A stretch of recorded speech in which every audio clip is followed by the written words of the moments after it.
Buenas noches, feliz domingo, domingo 20 de febrero. Estamos aquí iniciando nuestras transmisiones en Facebook Live para hablar sobre las casitas, las casas, las casotas de esta temporada en relación con la pretensión, el interés, la necesidad de algún sector de los intereses desplazados del poder político y económico en México por equiparar la renta de una casa en Houston con la adquisición de la Casa Blanca de Enrique Peña Nieto o de la casa de Whisky Lucan o de otras casotas que conocimos dentro del gobierno de Enrique Peña Nieto, empezando por su propia Casa Blanca, que fue la investigación más importante realizada por Carmen Aristegui en 2014, noviembre de 2014, que derivó en la censura abierta, explícita, bueno, no explícita porque ellos dijeron que era la no renovación de un contrato con MBS en abril, marzo de 2015, y el intento de equiparar esto con ahora la investigación de la casa de Houston, o la casa gris, como le han querido denominar, se está cayendo a pedazos, pero al caerse a pedazos también estamos ante la exhibición de una nueva coalición, o no nueva, pero sí una clara coalición de intereses entre el grupo de Claudio X González, es un grupo proempresarial devenido en gestor de reportajes periodísticos a modo de sus intereses y de sus golpes eh, políticos y financieros, junto con el portal Latinus, financiado, ya hoy la revista Proceso lo aclara muy bien, por dinero que proviene de empresas farmacéuticas o de políticos que tienen intereses en la distribución de medicamentos, como Roberto Madrazo Pintado, y también Univisión a través de su reportera Penny Lane, que está publicando en el periódico Reforma, y de una manera, desde mi punto de vista, muy errático y triste, el caso de Aristegui Noticias. Pero vamos a platicar de esto esta noche porque creo que hay elementos importantes para poder hacer un balance y un análisis. Aprovecho para saludar a Porfirio Díaz Fonseca, que nos está mandando saludos desde Tlanepantla. Ami López, muchas gracias. Ángel Castillo, desde Nashville, Texas. Viva México, viva AMLO, dice. Pío Paz, gracias por estar siempre presente. Alejandro Lima, saludos. Berta Soledad Santiago Calderón dice: el problema no es Loret, el problema no es López Dóriga, el problema no es Carmen Aristegui, el problema lo tiene AMLO. Ah, pues vamos a ver. Eh, dice Pablo Quiñones Flores que buenas noches, estamos con AMLO hasta donde dé. Remedios BM, buenas noches también Antonio García, gracias. Alejandrina Aldana, qué gusto vernos aquí igual también. Rob Torres, buenas tardes desde Tijuana, Rob. Alejandro Nando Quintal desde Manzanillo, bellísimo Manzanillo, un abrazo también. Lucita Palomita, gracias. David Octavio Herrera también desde Manzanillo, Colima, nos manda saludos. Desde Sacramento, California, Juan Navarro. Alita Ruiz Ruiz también nos manda saludos. Desde Hermosillo, Luis Felipe Larios Velarde. Desde Villahermosa, Tabasco, María Antonieta Gutiérrez Sánchez, muchas gracias. Y Paula Figueroa también, que bienvenida a esta charla dominguera. Rangel Carrasco desde la montaña alta de Guerrero, qué bueno que tenga buena conexión de internet y que nos estén siguiendo. Alberto Estudillo, gracias. Miguel Patán, saludos desde León, Guanajuato. Aquí estamos recibiendo los saludos de todos. Vamos a empezar por la definición de conflicto de interés, que ese es, digamos, el tema en el que ha derivado el escándalo de la Casa de Houston, diciendo que hay un conflicto de interés porque el hijo mayor de Andrés Manuel López Obrador, el presidente de la República, rentó junto con su esposa una casa para vivir en Houston, y esa casa era propiedad de un funcionario o de un funcionario de una petrolera, y de ahí sugieren ellos que surgió entonces la colusión de conflictos de intereses para que la Baker Hughes, la empresa petrolera, recibiera contratos con Pemex.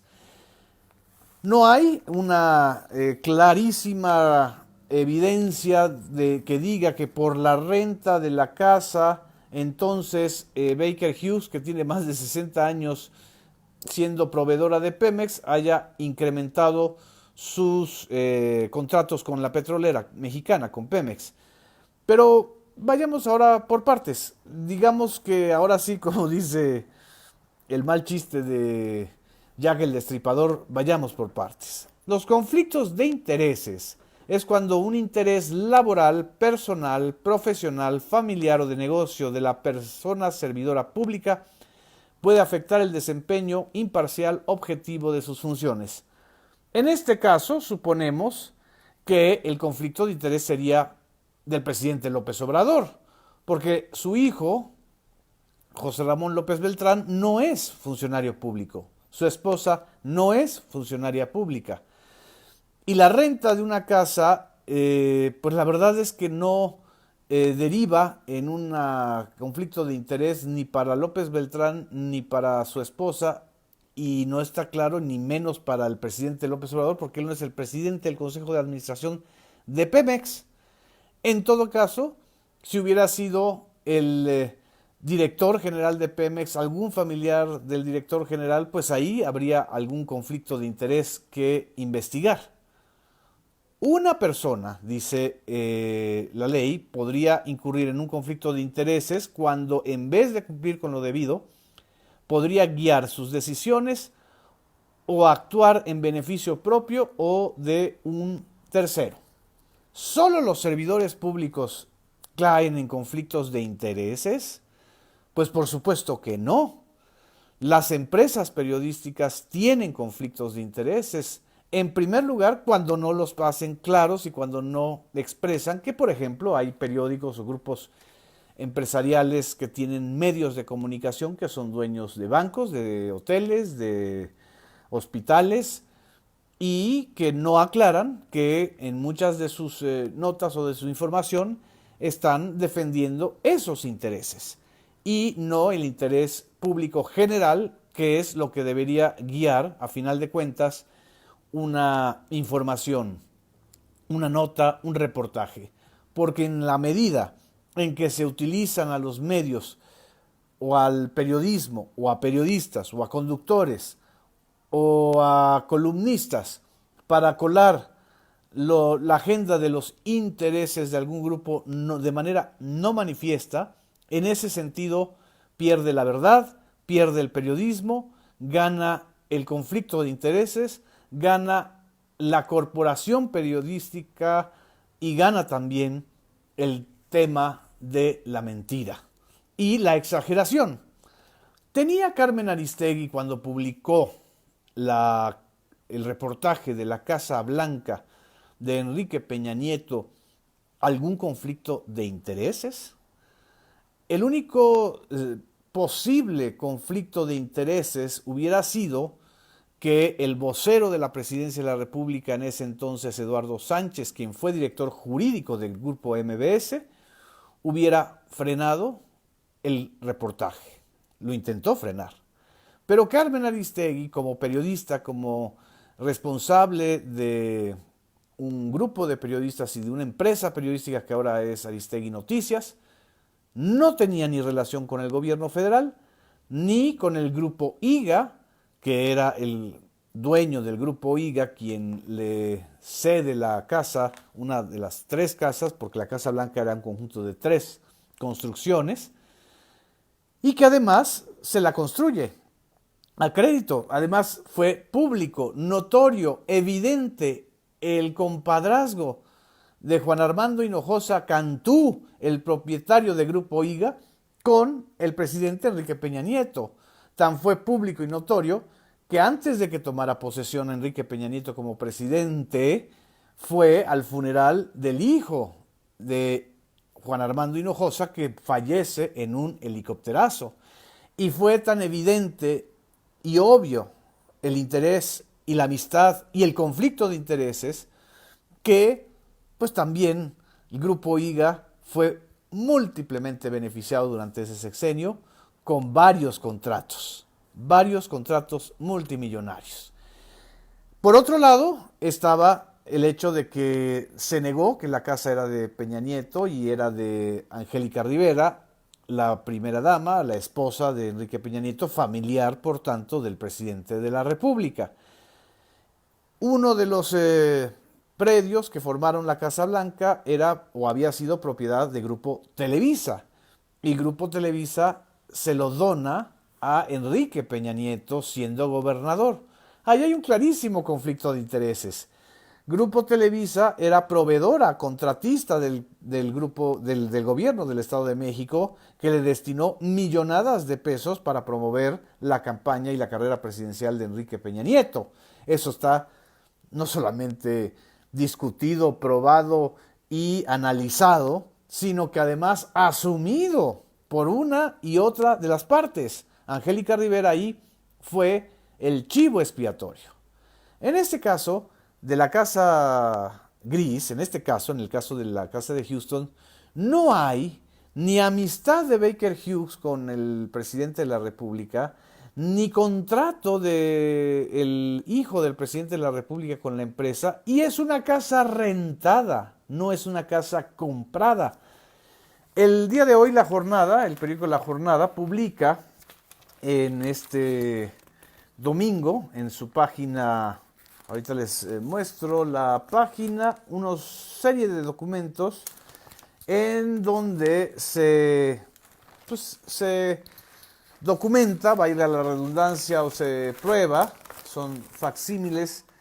Dice, de acuerdo con documentos en posesión de este diario, la residencia situada en Berkshire, Conroe, Texas, número 1003, en un suburbio de Houston, fue rentada en forma regular mediante un contrato de arrendamiento entre sus propietarios Kate Schilling y Lauren Schilling.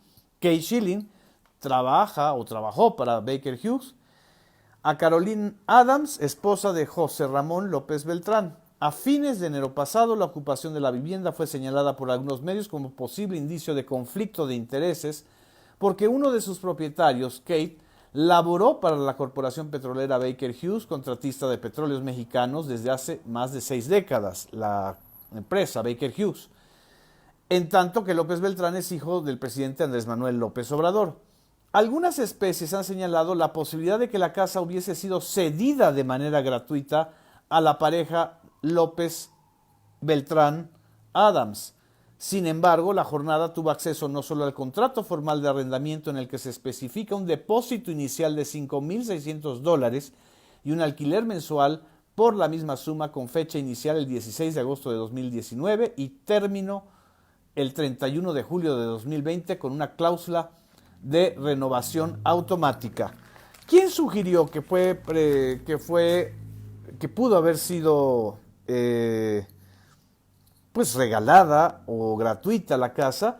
Pues el propio reportaje de Latinus y la propia periodista Penny Lane, que ahora resulta que hace sus columnas a partir de una serie de pesquisas que ella hace, pero que no llegan a la conclusión que ella quiere.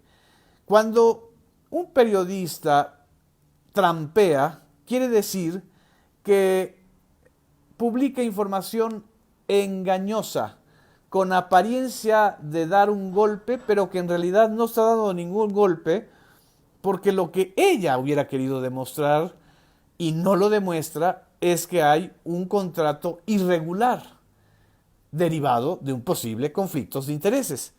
Pero no lo demuestra y sigue insistiendo. Pero el tema es que publica en el periódico Reforma el día de ayer sus propias pesquisas y que, bueno, pues están bien para saber que la señora Penny Lane hizo muchos trámites, entrevistó a varios, pero no llega a la nuez del asunto como ella pretende vender el tema, y también el periódico Reforma y también Latinus.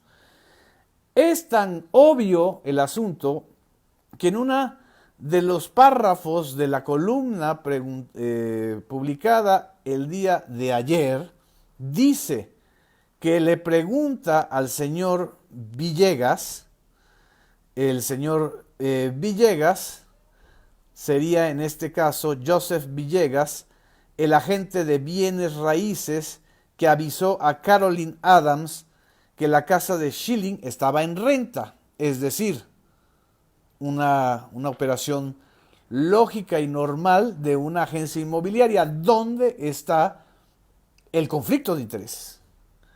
Es como decir, bueno, entonces Joseph Villegas también presionó para que Pemex le diera un contrato multimillonario a Baker Hughes. Es una mamada. Pero bueno, dice la columna, dice, pregunté a Villegas cuáles fondos presentó Adams para probar que ganaba más de $17,000 al mes. Pregunté si ella avisó que su esposo José Ramón López Beltrán viviría ahí, como se exige en los formularios de renta. Me dijo que no lo recordaba. Preguntó si Schilling había indagado si sus inquilinos eran personas políticamente expuestas. Y él le responde, esto no es requisito en Texas. Los registros públicos muestran que la familia del presidente mexicano vivió allí desde septiembre de 2019. En esos meses, Baker Hughes ganó millonarias ampliaciones de contratos con Pemex, mientras Schilling aún trabajaba allí como alto ejecutivo. Pero no aclara que Schilling trabajaba como alto ejecutivo, pero no en relación con Pemex. No había relación de negocios con Pemex de parte de Schilling. La empresa de servicios petroleros tenía vigente un manual de buenas prácticas anticorrupción y antilavado que ordenaba a sus empleados ser extremadamente cuidadosos y seguir la política de conoce a tu cliente, conoce a tu proveedor. Sí, señorita Penny Lane, pero no en materia de renta de casas. Es una trampa, es mal periodismo hacer esto. Se está quemando solita, señora Penny Lane. Esto, claro, se trata de estar ahondando en una serie de suposiciones porque el reportaje, los textos están escritos con toda la mala fe del mundo, porque no hay una sola prueba que indique que por la renta de una casa se aumentaron los ingresos de Baker Hughes en Pemex. No hay una sola prueba. Los ingresos de Baker Hughes en Pemex pudieron ser resultado de las licitaciones y ya lo explicó el director de Pemex. Pero como esto no es suficiente, entonces hay que abonar y abonar en la insidia. Y lo que tenemos es un ejercicio de insidia, no un ejercicio de denuncia. Es un ejercicio constante de insidia para decir López Obrador no es honesto, cae en conflicto de intereses. Y no tienen pruebas. Esto es lo más delicado. Pero volteemos la tortilla y veamos que los que sí tienen conflictos de intereses son los promotores de estos reportajes. Porque el señor Claudio X González, para empezar, es el que pasó la charola a un grupo de empresarios, casi todos ellos integrantes del Consejo Mexicano de Negocios, y que evidentemente tienen intereses con el gobierno y utilizan o presionan cuando se trata de obtener o de dominar al gobierno. Hay un texto de la revista Proceso de hace 2 años que se llama Los Padrinos de Claudio X González.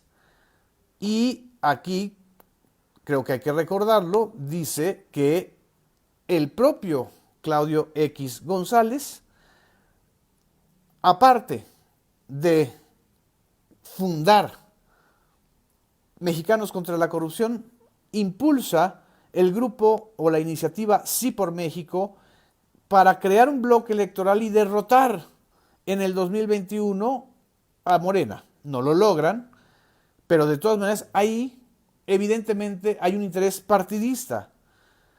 Y claro, ellos no tienen que pagar las consecuencias de la falta de votos porque tienen exceso de recursos. Y tampoco aclara, por ejemplo, el señor Claudio X González, que no investiga a quienes son parte de Sí por México, ni al PAN, ni al PRD, ni al PRI, que es el PRI que se alió con ellos. El tema aquí también es que con 5 millones de pesos que surgió Mexicanos contra la Corrupción, el grupo de presión, que no es un grupo ni una institución pública, sino es un grupo de presión presidido por Claudio X González Guajardo, hasta 2016 le cede a María Amparo Casar, quien fue coordinadora de asesores del secretario de Gobernación de Vicente Fox, Santiago Krill. ¿Alguna vez han denunciado en Mexicanos contra la Corrupción algún negocio de los despachos de Santiago Krill? O el tema, por ejemplo, de las apuestas, de cómo regala Santiago Krill de manera irregular al final casi del sexenio de Vicente Fox, en diciembre de 2005, una serie de centros de apuestas para Televisa, para Olegario Vázquez Raña y para otras empresas, porque él buscaba ser presidente. ¿Y quién le aconsejó? ¿Y quién trabajaba con él? La señora María Amparo Casar. ¿Alguna vez, en algún momento, Mexicanos contra la Corrupción ha investigado esto? ¿El tema de los casinos? ¿El tema del involucramiento del gobierno de Vicente Fox y de Santiago Krill en esto? ¡No! Porque evidentemente hay un conflicto de intereses ahí. La señora María Amparo Casar va a callar cualquier tipo de reportaje en ese sentido. Pero además, ¿de dónde salen los 70 millones de fondos que registraron en 2019? Pues de puros empresarios que están molestos con la 4T.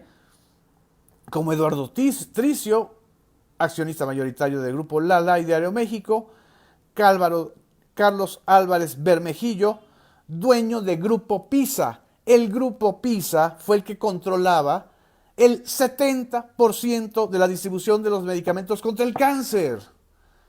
¿Y de dónde sale la campaña de el gobierno de la 4T? Está en contra de la distribución y es inhumano porque están matando a los niños con cáncer. Pues de Claudio X González y de este grupo, porque tiene financiamiento de Carlos Álvarez Bermejillo.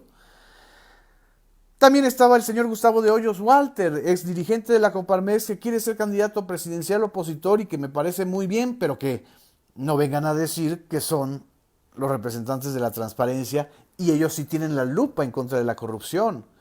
Y ahí también está el grupo Alsea, que controla las franquicias Starbucks, Domino's, Vips, entre otras, los dueños de las tiendas Chedraui, etcétera, etcétera.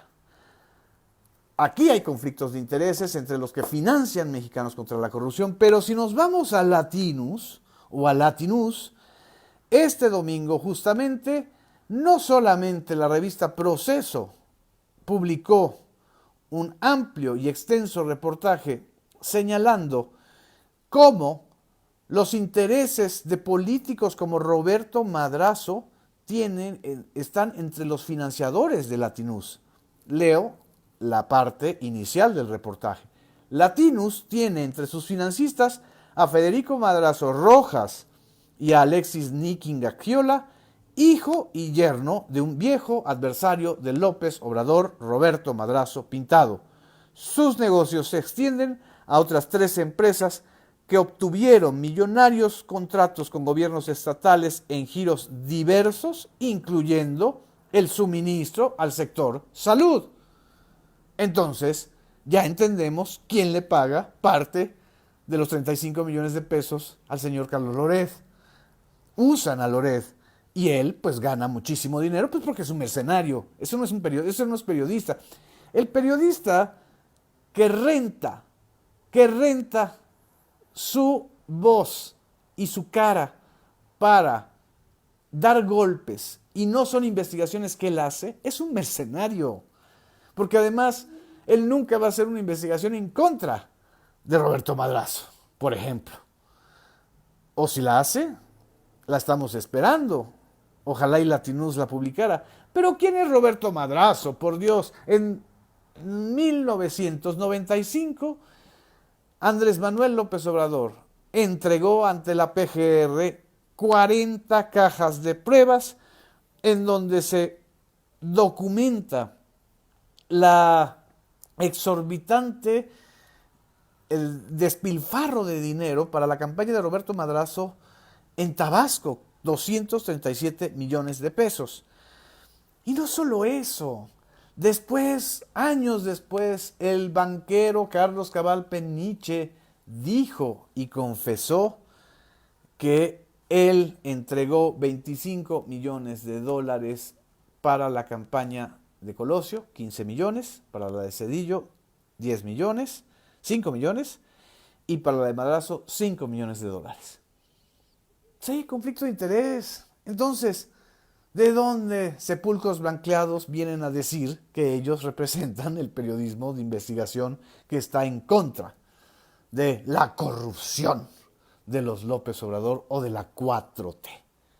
Estamos ante una evidente escaramuza de grupos de interés con conflictos de intereses. En fin, esto es lo que quería yo comentarles, documentarles. Creo que vale la pena que lo tengamos presente en esta dominguera de hoy. Y evidentemente si hay conflicto de interés, si hay un asunto que penalizar, sancionar, que investigue la autoridad mexicana, pero no a través de inferencias, de campañas, de estrategias de nado sincronizado entre periodistas que creen que están descubriendo el hilo negro cuando lo único que están haciendo es enredándose en sus propios intereses. Muchas gracias.